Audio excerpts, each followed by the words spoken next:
There is a strange and ancient relationship between human beings and the darkness.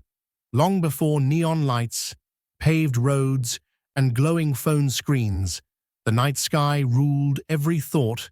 After sunset, shadows moved like living creatures. The wind carried voices that might have been spirits. The forests were endless, and the fields whispered secrets that no one dared interpret. It was in this world, raw, silent, and unlit, that the earliest traditions of haunting were born. What we now call haunted hayrides and horror nights are merely the modern descendants of a very old instinct, the desire to dance with fear without being consumed by it.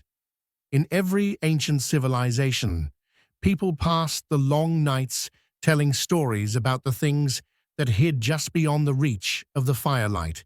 These tales weren't just entertainment. They were warnings, memories, and explanations for the unexplainable. A rustle in the cornfield became a wandering spirit. A shriek in the dark became a witch, or a demon, or a nightwalker who fed on wandering souls. Fear became a language, shared generation to generation, teaching humans where danger lived and how to survive it. People told these stories to children, to farmers, to travelers who crossed through dangerous lands. If the night was the kingdom of spirits, then stories were the torches that kept humanity alive. As centuries passed, the world became brighter, safer, more predictable. But fear never disappeared. It merely changed costumes. The campfire stories turned into legends. Legends evolved into folklore, and folklore eventually spiraled into something that modern humans could enjoy recreationally, staged, controlled, and presented within the boundaries of entertainment. Haunted houses appeared first, usually in isolated barns or crumbling mansions. Then came corn mazes, costumed actors, and fabricated ghosts designed to give visitors a controlled taste of their ancestors' primal terror. Yet among all these modern rituals of fear, two traditions rose above the rest: haunted hayrides and horror nights, each carrying its own legacy, each offering its own flavor of darkness.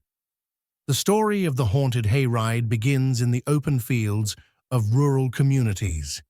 In the beginning, hayrides were simple celebrations of harvest season. An annual ritual following months of hard labor. Families would gather on wooden wagons piled high with golden hay, children laughing as the horses trotted beneath the wide autumn sky. But even in those early days, there was always a hint of mystery surrounding the fields at night. The rustling corn was a little too tall.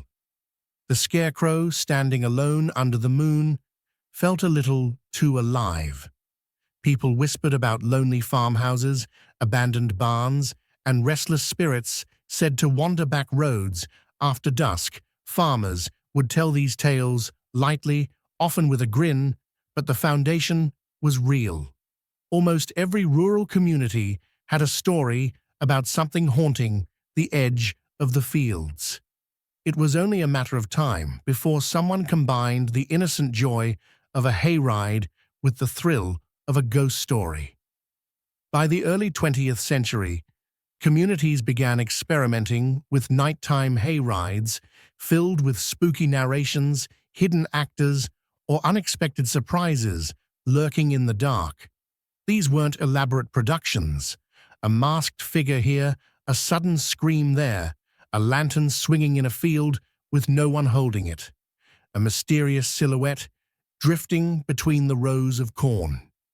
The fear was simple, but it was powerful. The feeling of being carried deeper into the darkness, unable to control where the wagon was going, surrounded by shadows that might suddenly come alive. But as America evolved, so did the haunt. When Halloween transformed into a commercial season of costumes, pumpkins, and carnival-style attractions, the haunted hayride became one of the most iconic autumn experiences. It grew from simple pranks into elaborate, fully staged horror shows with entire trails designed to trap visitors inside a living nightmare. Hayrides began to include flickering graveyards, animatronic monsters, costumed performers, and haunting stories narrated by unseen voices. Tractors replaced horses.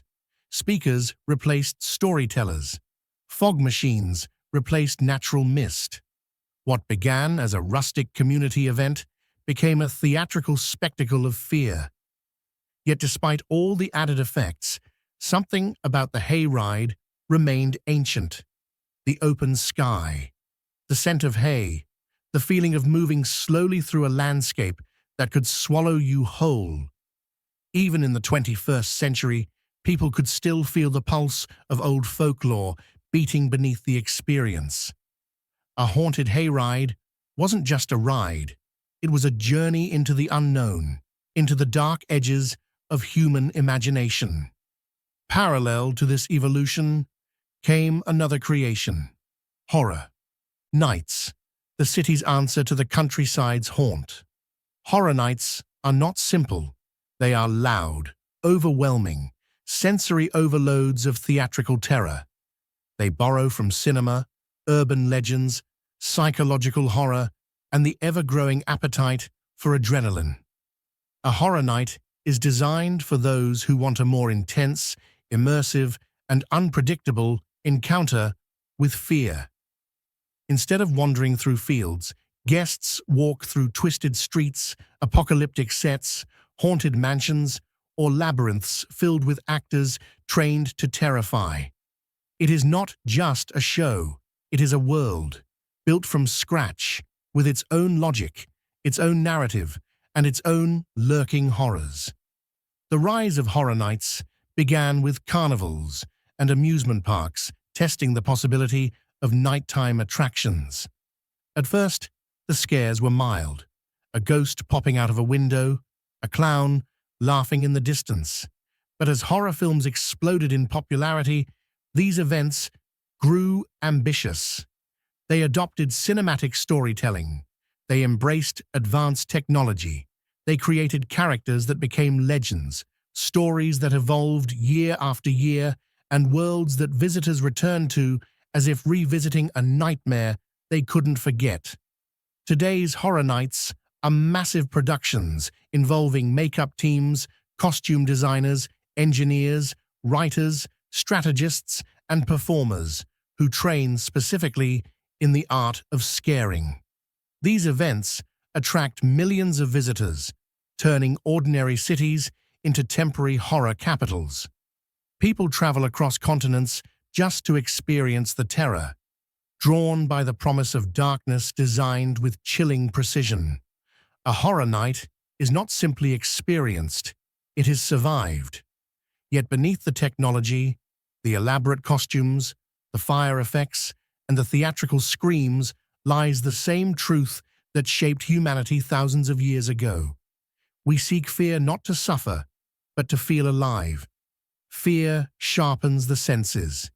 It awakens something ancient inside us, reminding us that danger once walked beside humanity every single night.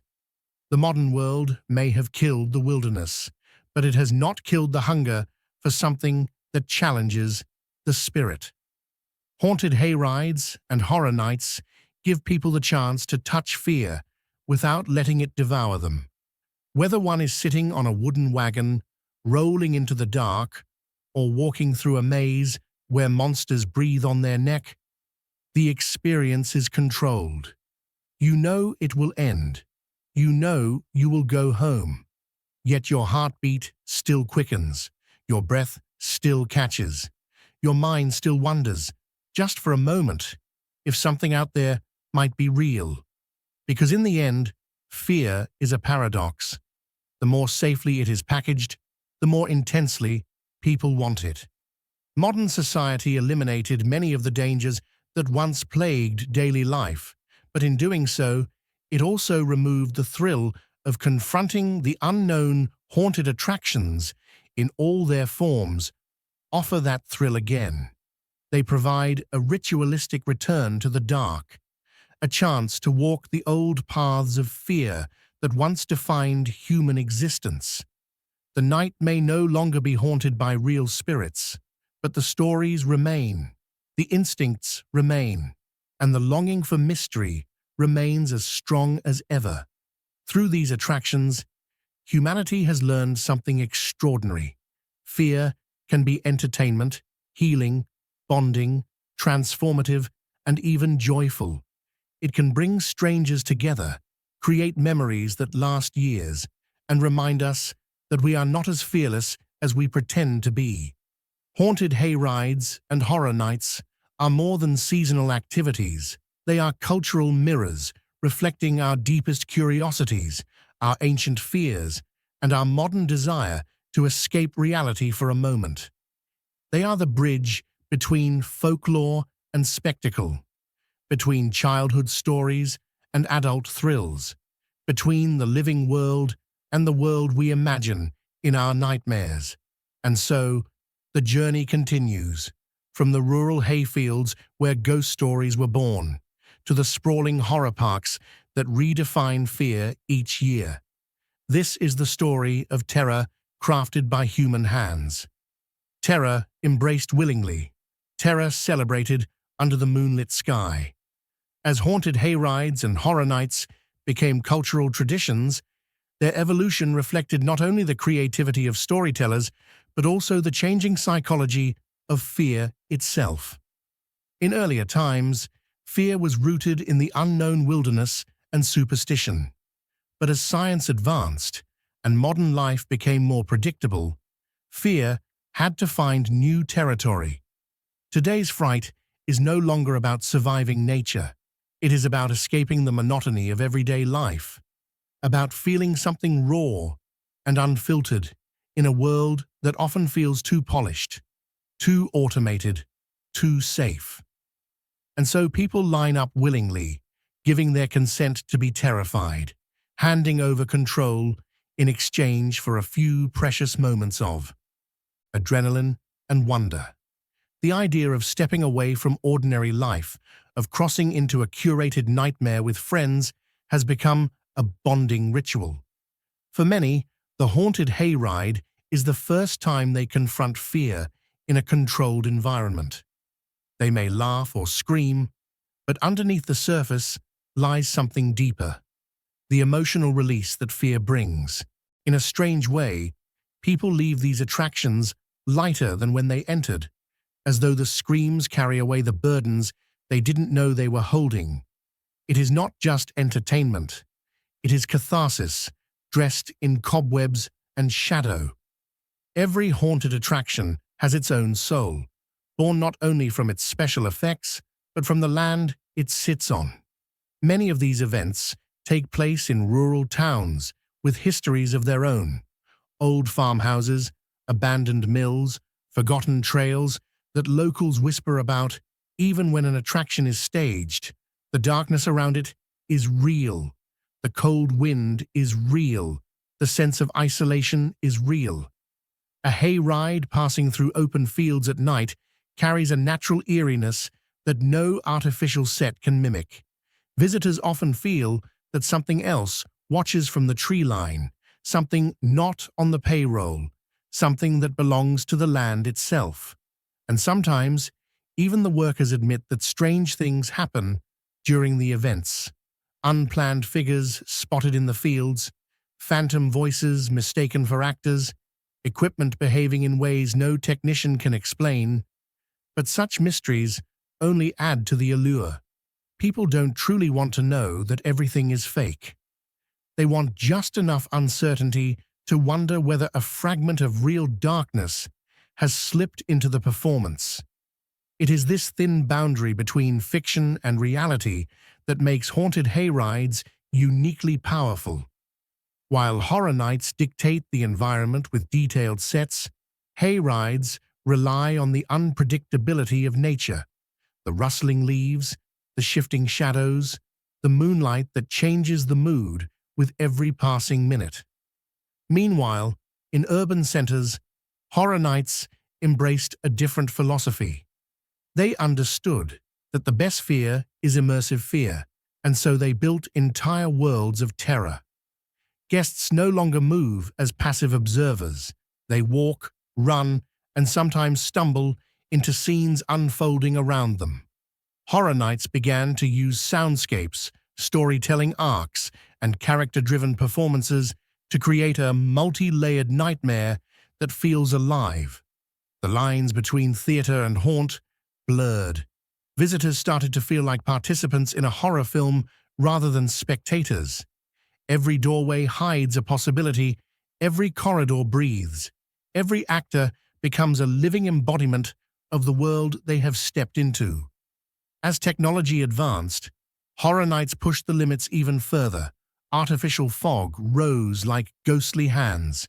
Projection mapping turned walls into living creatures.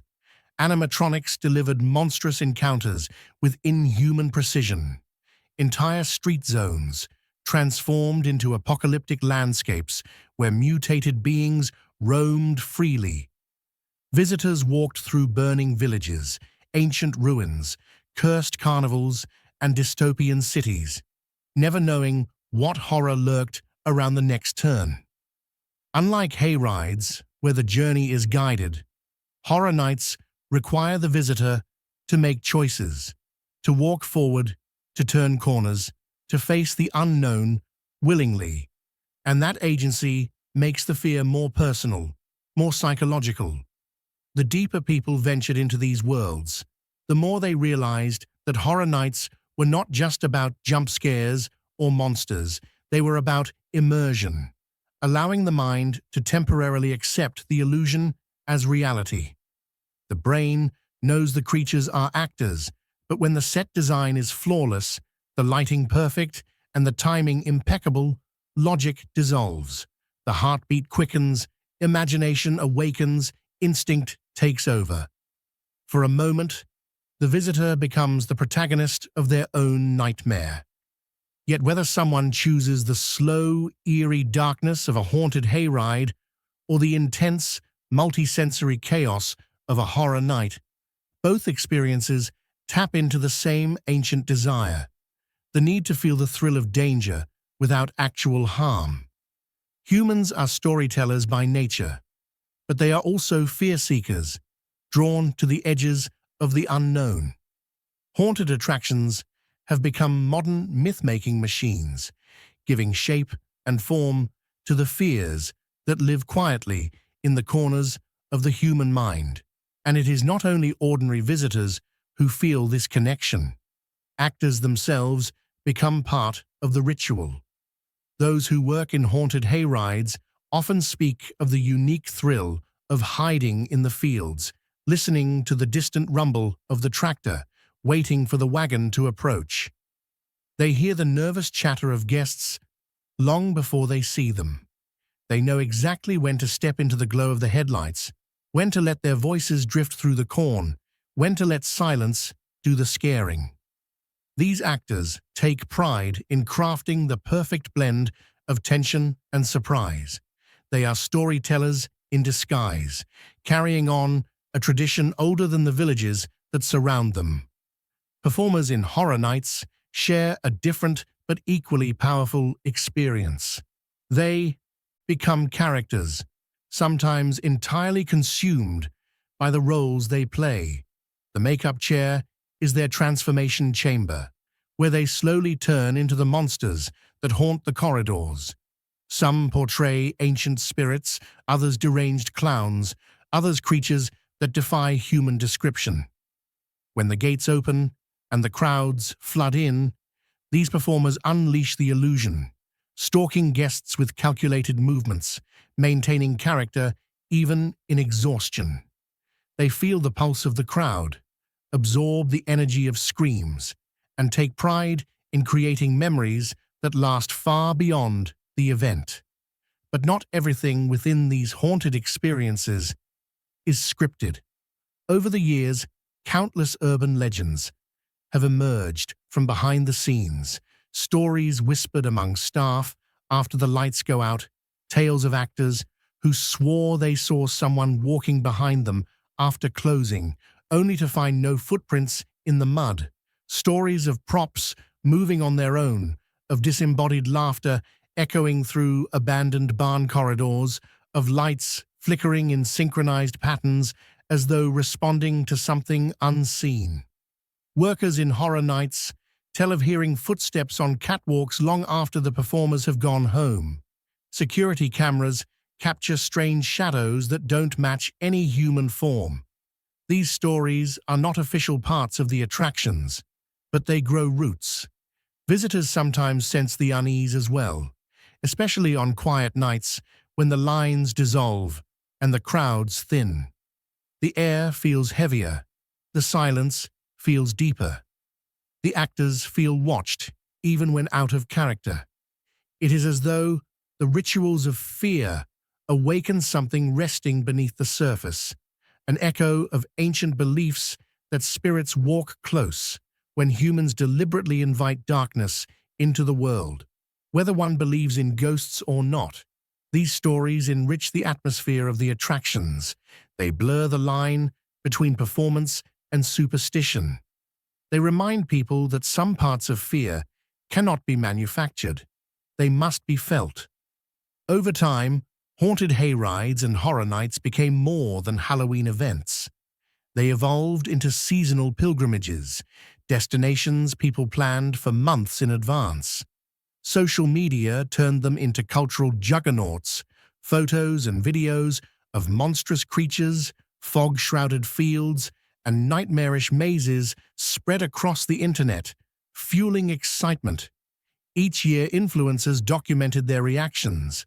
Families made traditions out of annual visits. Couples treated it as a thrilling date night. Teenagers experienced their first real adrenaline rush there. The attractions became places where emotions run wild, where fear, laughter, excitement, bonding, and even nostalgia merge into a single, unforgettable night. And in this growing popularity lies a deeper truth. Haunted attractions serve as emotional playgrounds. They allow people to explore fear safely, pushing limits without crossing into real danger. Psychologists note that experiencing frightening scenarios in a controlled environment can reduce stress, improve mood, and even strengthen relationships. Shared fear creates shared bonds. People hold on to each other, laugh together afterward, and remember the experience for years. In the moment of fear, all the barriers, social, emotional, personal, break down, and people reveal their most honest reactions. It is rare in modern life to feel something with such intensity. Both haunted hayrides and horror nights reflect an important duality of human nature. On one hand, people long for comfort, security, predictability. On the other, they crave the unpredictable, the primal thrill of danger. Haunted attractions satisfy both desires simultaneously. You enter the world of fear, but you do so with the knowledge that you are safe. You scream, but then you laugh. You face the monster, but then you walk away victorious. It is fear transformed into empowerment, danger converted into memory. Yet beneath the controlled chaos, beneath the costumes and special effects, lies a quiet question that visitors rarely voice aloud. Why does fear feel good? Why do people pay money to be intimidated, startled, or unsettled? The answer lies deep in human evolution. Fear is a survival mechanism, a biological alarm that once protected humans from predators. When activated in a controlled way, it releases chemicals that heighten awareness, speed up the heart, and sharpen the senses. The mind enters a state of heightened clarity. But when the brain realizes the danger is artificial, those same chemicals create euphoria instead of panic. The body interprets the experience as a roller coaster of excitement, and release fear becomes pleasure. Danger becomes thrill. The monster transforms into a companion, guiding the mind to a heightened state of life. This is why, year after year, haunted attractions draw millions of visitors. They offer more than scares. They offer transformation. They offer a chance to step outside oneself, to face the unknown, to feel alive in a world that often numbs emotion. And as long as humanity continues to evolve, so too will its rituals of fear.